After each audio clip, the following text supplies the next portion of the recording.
Hong Kong, 1971. El archivista de la CIA, Walter H. Dunn, no esperaba encontrar nada más que polvo. El local que habían requisado en Kowloon era un viejo almacén de té, paredes ennegrecidas, techos bajos y un olor dulzón de hojas rancias. Llevaban 3 horas revisando cajas con facturas de exportación cuando el joven traductor chino, el agente auxiliar Li Ming, tropezó con un cajón metálico sellado con cera roja.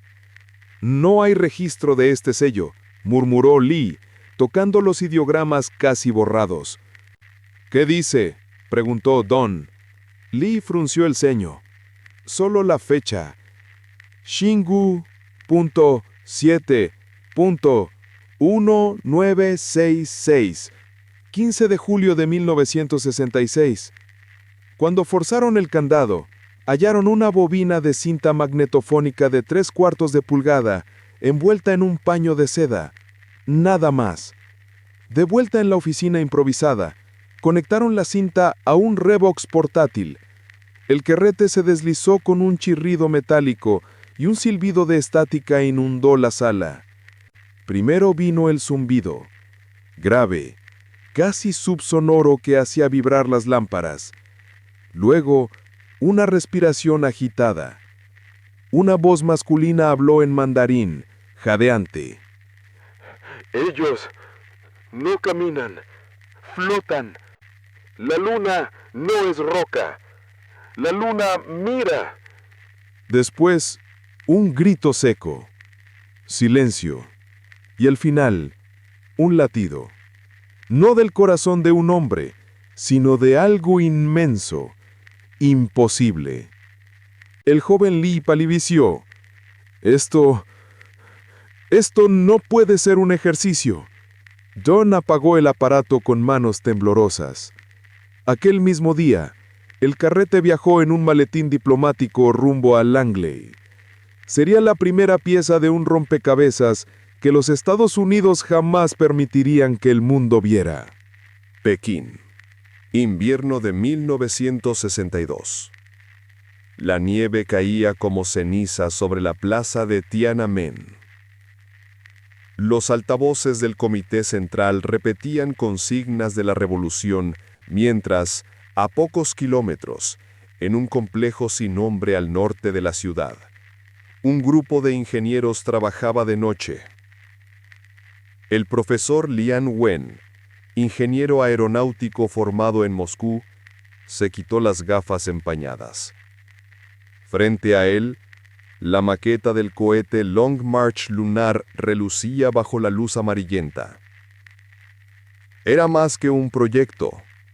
Era la llave para reclamar el mandato del cielo antes que cualquier otra nación. El partido había decidido que la hazaña debía ser secreta. Ni siquiera la mayoría del Politburo estaba al tanto.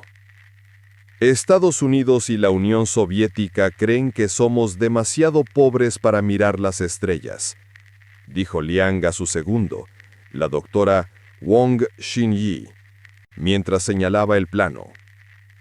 Esa es nuestra ventaja. Xinyi asintió. Había visto los informes de la NASA y de Korolev.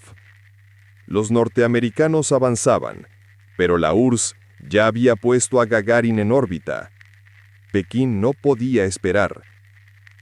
En los laboratorios subterráneos los motores experimentales rugían con un combustible híbrido que combinaba queroseno y un prototipo de reactor nuclear portátil, algo que Moscú jamás se atrevería a probar. Los americanos menos. La ambición de Mao Zedong era clara: ser la primera nación en colocar a un hombre en la luna. Esa noche, Liang recibió un sobre lacrado. Contenía una frase manuscrita por el propio Mao: quien controle la luna controlará la tierra. Actúe sin demora. La selección de la tripulación comenzó en el más absoluto secreto. De entre cientos de pilotos militares se eligieron a 3. Comandante Yao Rui, veterano de la Guerra de Corea, disciplinado hasta la obsesión, rostro marcado por una cicatriz en la mejilla.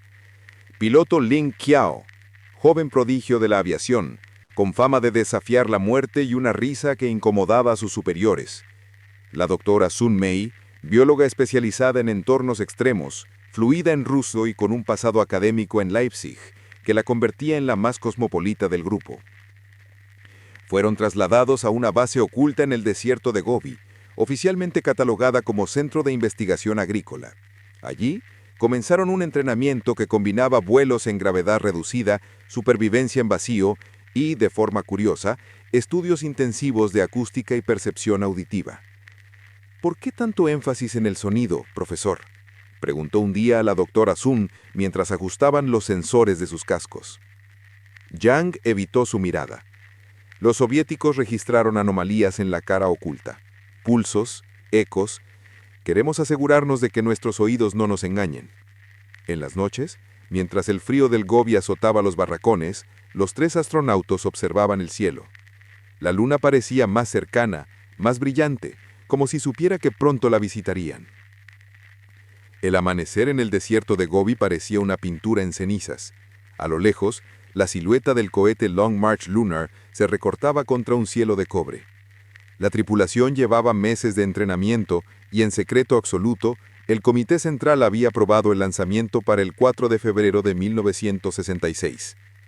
El comandante Zhao Rui repasó el ritual de verificación con una calma que ocultaba su ansiedad. «Presión de oxígeno estable», informó la doctora Sun Mei, su voz clara a través del intercomunicador. «Motores de primera etapa en verde», añadió Lin Qiao, cuyos dedos se movían con precisión quirúrgica sobre los controles. En la sala de mando subterráneo, el profesor Zhang Liang observaba los monitores. Sabía que cada bit de información sería borrado si fallaban. Un simple error podría destruir años de trabajo y la reputación de una nación. Los altavoces comenzaron la cuenta atrás. Shi, Yu, Ba, 10, 9, 8. El rugido de los motores nucleares era un monstruo metálico. Una columna de fuego azul brotó del cohete y el suelo tembló. En las cámaras de alta velocidad, el cielo se encendió como una herida.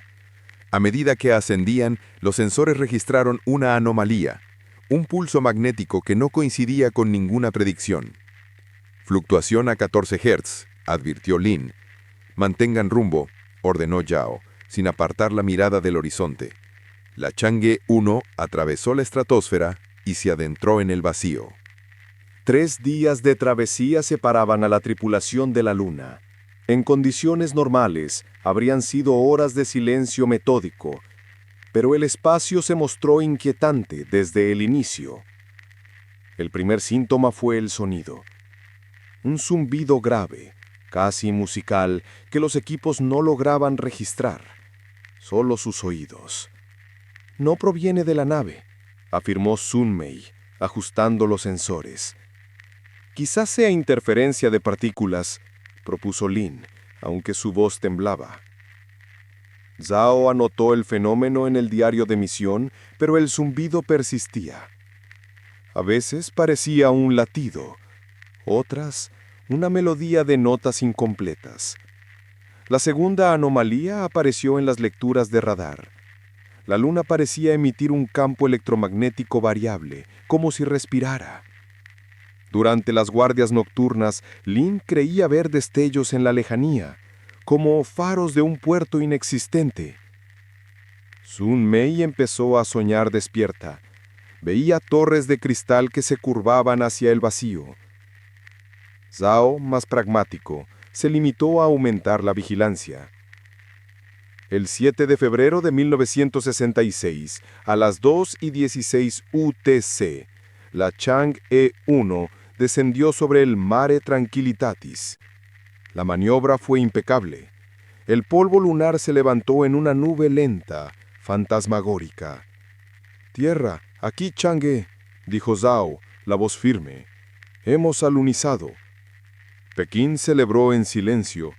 Solo un puñado de dirigentes conocía la verdad. Al salir, Lin fue el primero en notar el olor. «Hierro, ¿lo sienten?».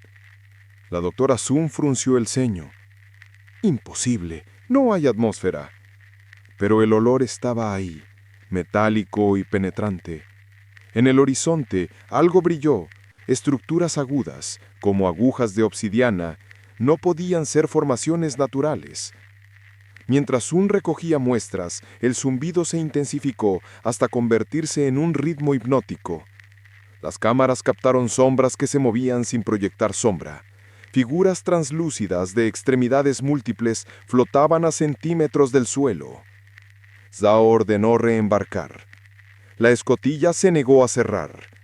Un rugido grave, como un tambor subterráneo, llenó sus cascos. El suelo comenzó a vibrar. El último mensaje de la comandante en Pekín fue un grito. Ellos no caminan, flotan. La luna mira. La transmisión se cortó. En la sala de control del Gobi, los monitores se apagaron a la vez. El profesor Liang sintió que el suelo se le desvanecía. Intentaron restablecer contacto durante 48 horas, sin éxito. Mao Zedong ordenó clasificar todo el proyecto como fracaso de cohete experimental. Los cuerpos de Shao, Lin y Sun jamás fueron reclamados. El proyecto Dragón Rojo fue enterrado bajo capas de secreto, pero las grabaciones, especialmente aquel fragmento con la voz de Shao y el rugido imposible, fueron duplicadas y guardadas en varias localizaciones. Uno de esos duplicados acabaría en Kowloon y más tarde en manos de la CIA. En 1968, un joven analista de la CIA en Hong Kong, Robert Klein, interceptó rumores de un lanzamiento chino desaparecido. Mediante sobornos y amenazas, su equipo localizó a un técnico exiliado que hablaba de criaturas que no proyectaban sombra. Ese mismo año el carrete llegó a Langley. Los analistas de la NASA fueron convocados en secreto. Tras escuchar el audio, un silencio helado se adueñó de la sala. El informe final firmado por el director adjunto concluía: recomendación, no intentar alunizaje tripulado. Posible presencia de fenómenos biológicos o extraterrestres hostiles. La administración Nixon, presionada por la carrera espacial, decidió otro camino. En 1969, mientras el mundo veía a Neil Armstrong dar su gran salto para la humanidad, solo un círculo muy reducido sabía que la misión Apolo 11 jamás tocó la superficie lunar. Las imágenes se filmaron en la base Edwards con asistencia de un equipo de efectos especiales que trabajaba bajo juramentos de silencio eterno. El objetivo no era solo vencer a la URSS, sino apaciguar a la humanidad. Si la luna era un cementerio de sombras, mejor que todos la creyeran inerte. El invierno de 1972 cayó helado sobre Pekín. En un sótano blindado del Ministerio de Industria, el profesor Liang Wen repasaba una y otra vez los últimos registros de la Chang'e 1.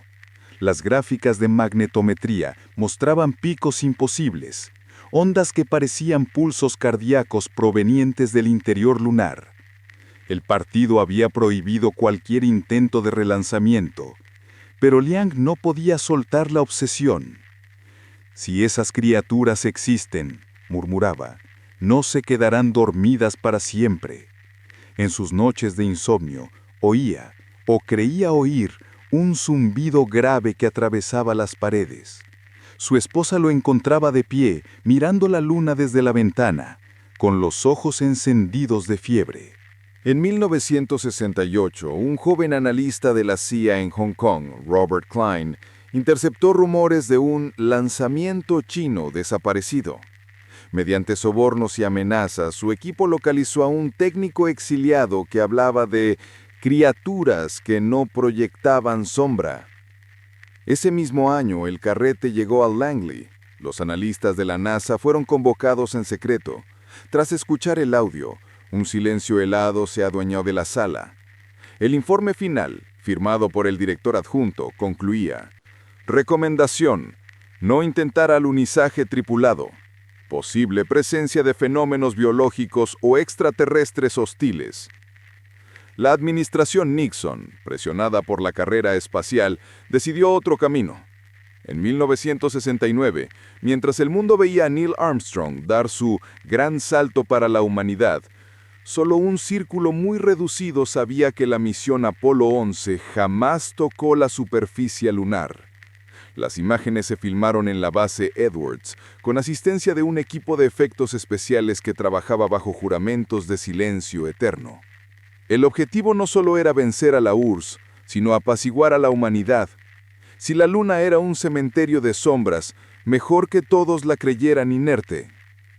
El invierno de 1972 cayó helado sobre Pekín.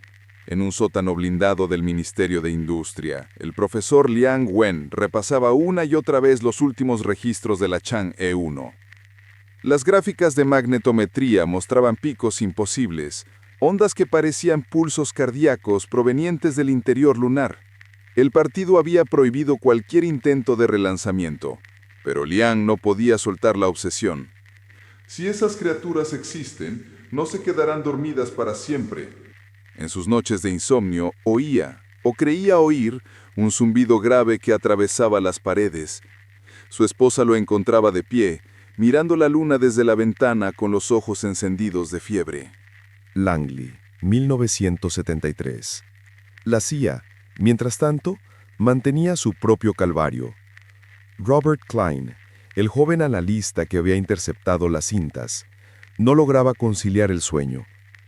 El audio de latido se reproducía solo en su mente, a un volumen que ningún auricular podía igualar. El director adjunto de operaciones especiales presentó un memorando. Si la Luna alberga organismos inteligentes hostiles, un segundo contacto podría ser catastrófico. Recomendación: fomentar públicamente la exploración robotizada y desacreditar teorías de vida lunar. Fue el inicio de la estrategia de desvío cultural. Películas de ciencia ficción, conferencias que ridiculizaban la idea de amenazas extraterrestres y la construcción de un mito nacional en torno al gran salto del Apolo 11. A finales de los 70, astrónomos de la Universidad de Kioto empezaron a registrar breves estallidos de luz azul en el Mare Tranquillitatis. Duraban menos de un segundo, pero seguían un patrón rítmico. Cada 27 días, como el latido de un corazón. Los informes fueron ignorados por las revistas científicas más influyentes. Un editor, en una carta privada, escribió: «No conviene reabrir fantasmas de la Guerra Fría». En China, Liang Wen recibió copias de los datos japoneses.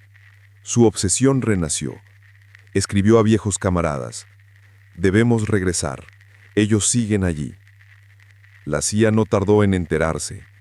A finales de 1980, Liang notó hombres desconocidos siguiéndolo por las callejuelas de Pekín. Sus teléfonos sonaban a deshora. Al contestar, solo se escuchaba el mismo zumbido grave que atormentaba a los supervivientes del programa. Una noche, Liang desapareció. Oficialmente, accidente de tráfico. Su familia recibió un féretro sellado sin derecho a velorio. Décadas después, observatorios independientes detectaron flashes azules rítmicos en el Mare Tranquillitatis. China nunca volvió a hablar del proyecto Dragón Rojo. Estados Unidos explicó los destellos como fenómenos electrostáticos. En foros clandestinos, radioaficionados afirmaban captar susurros en mandarín durante las noches de perigeo. La Luna no es roca, la Luna espera. A principios de los 2000, misiones automáticas chinas y estadounidenses detectan vibraciones periódicas en el subsuelo lunar. Un pulso, casi un latido. El informe conjunto nunca se publicó. Décadas más tarde, la nueva China tecnológica revivió el nombre Chang'e para misiones automáticas. En 2013, la Chang'e 3 aterrizó en el Mare Imbrium. El mundo aplaudió el logro, ignorante de la historia enterrada. Dentro de la Administración Espacial Nacional China, sin embargo, un pequeño grupo de científicos mantenía los archivos prohibidos. Ellos sabían que el verdadero objetivo era otro: confirmar que las sombras sin sombra seguían allí, el rover Yutu envió fotografías que nunca se hicieron públicas, formaciones de cristal que parecían torres, idénticas a las descritas por la doctora San Mei en 1966. Radioaficionados de distintas partes del mundo comenzaron a reportar en 2018 una extraña interferencia en la banda de onda corta. No era simple ruido, eran susurros en mandarín, repetidos en bucle. Traducción aproximada es: La luna no es roca. La luna espera. La luna recuerda. Ni la NASA ni la CNSA emitieron comunicado oficial. En foros de Internet, algunos afirmaban que, si se aceleraba la grabación, podía escucharse un segundo mensaje en inglés. Return. Return. Return.